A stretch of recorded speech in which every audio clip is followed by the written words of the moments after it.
Hello friends, welcome back to Janna's recipes. ഇന്നത്തെ recipe നമുക്ക് breakfast ആയിട്ടോ അല്ലെങ്കിൽ ഡിന്നറായിട്ടോ ഒക്കെ കഴിക്കാൻ പറ്റുന്ന നല്ല ടേസ്റ്റി ആയിട്ടുള്ള റെസിപ്പിയാണ്. ബട്ടർ നാൻ്റെ ഒക്കെ ഒരു ടേസ്റ്റ് വരുന്നൊരു റെസിപ്പിയാണിത്. എന്നാൽ ഉണ്ടാക്കാൻ വളരെ ഈസിയാണ്. അപ്പോൾ നമുക്കിത് എങ്ങനെയാണ് ഉണ്ടാക്കുന്നതെന്ന് നോക്കാം. പിന്നെ ഈ വീഡിയോ കണ്ടുകൊണ്ടിരിക്കുന്ന സമയത്ത് നിങ്ങൾക്ക് ഈ റെസിപ്പി ഇഷ്ടമാവുകയാണെന്നുണ്ടെങ്കിൽ ആ ലൈക്ക് ബട്ടൺ ഒന്ന് ക്ലിക്ക് ചെയ്ത് സപ്പോർട്ട് ചെയ്യാൻ മറക്കരുത്. അപ്പോൾ ഈ ഈസി ബട്ടർ പത്തിരി ഉണ്ടാക്കാനായിട്ട് നമുക്കൊരു ബൗളിലേക്ക് 1.5 കപ്പ് അരിപ്പൊടിയാണ് ഞാൻ എടുത്തിട്ടുള്ളത്. സാധാരണ നമ്മൾ പത്തിരിക്കും ഇടിയപ്പത്തിനൊക്കെ എടുക്കുന്ന അതേ അരിപ്പൊടി തന്നെയാണ് എടുത്തിട്ടുള്ളത്. ഇതിപ്പോൾ 1.5 കപ്പ് എടുത്തിട്ടുണ്ട്. ഇനി ഇത് 250 ml കപ്പിൽ തന്നെ 1.5 കപ്പ് മൈദപ്പൊടി കൂടി നമുക്ക് ഇതിലേക്ക് ചേർത്ത് കൊടുക്കാം. അരിപ്പൊടി എടുക്കുന്ന അതേ സെയിം അളവിൽ തന്നെയാണ് മൈദയും എടുക്കേണ്ടത്. അപ്പോൾ 1.5 കപ്പ് മൈദ കൂടി ഇതിലേക്ക് ചേർത്തിട്ടുണ്ട്. ഇനി മാവിലേക്ക് ആവശ്യത്തിനുള്ള ഉപ്പ് ചേർത്ത് കൊടുക്കാം. എന്നിട്ട് നന്നായിട്ടൊന്ന് മിക്സാക്കി കൊടുക്കാം. ഉപ്പ് എല്ലായിടത്തേക്കും ആവുന്ന രീതിയിൽ നന്നായിട്ടൊന്ന് മിക്സാക്കി കൊടുക്കാം ആദ്യം. അപ്പോൾ നന്നായിട്ടൊന്ന് മിക്സാക്കി കൊടുത്തതിന് ശേഷം നമുക്കിത് കുഴച്ചെടുക്കണം. അപ്പോൾ ഞാനിവിടെ കുഴക്കുന്നത് പാൽ വെച്ചിട്ടാണ്. നമുക്ക് പാലിന് പകരം സാധാരണ പച്ചവെള്ളം ഉപയോഗിച്ചിട്ടും കുഴച്ചെടുക്കാം.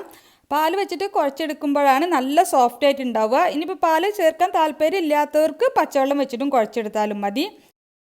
നമ്മൾ ചപ്പാത്തിക്കൊക്കെ കുഴച്ചെടുക്കുന്ന അതേ രീതിയിൽ തന്നെ കുഴച്ചെടുക്കുക. ആവശ്യത്തിന് പാൽ കുറേശ്ശെ ചേർത്തിട്ട് കുഴച്ചെടുത്താൽ മതി. നല്ല സോഫ്റ്റായിട്ട് തന്നെ കുഴച്ചെടുക്കണം. എന്നാലാണ് നമുക്ക് ബട്ടർ പത്തിരി ഉണ്ടാക്കി വരുന്ന സമയത്ത് നല്ല സോഫ്റ്റായിട്ട് ഉണ്ടാവുള്ളൂ. ഇതിപ്പോൾ ഞാനിവിടെ നന്നായിട്ട് കുഴച്ചെടുത്തിട്ടുണ്ട്. നല്ല സോഫ്റ്റായിട്ട് തന്നെ കുഴച്ചെടുത്തിട്ടുണ്ട്.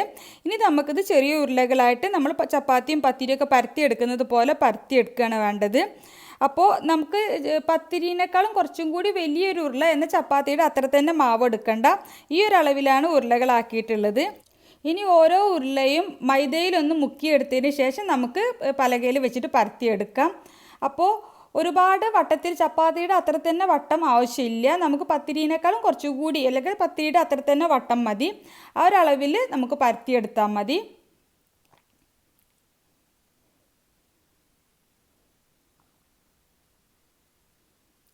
ഇതിപ്പോൾ ഞാൻ ഈ ഒരു വട്ടത്തിലാണ് പരത്തിയെടുത്തിട്ടുള്ളത്. നല്ല കനം കുറച്ച് തന്നെ പരത്തിയെടുത്തിട്ടുണ്ട്.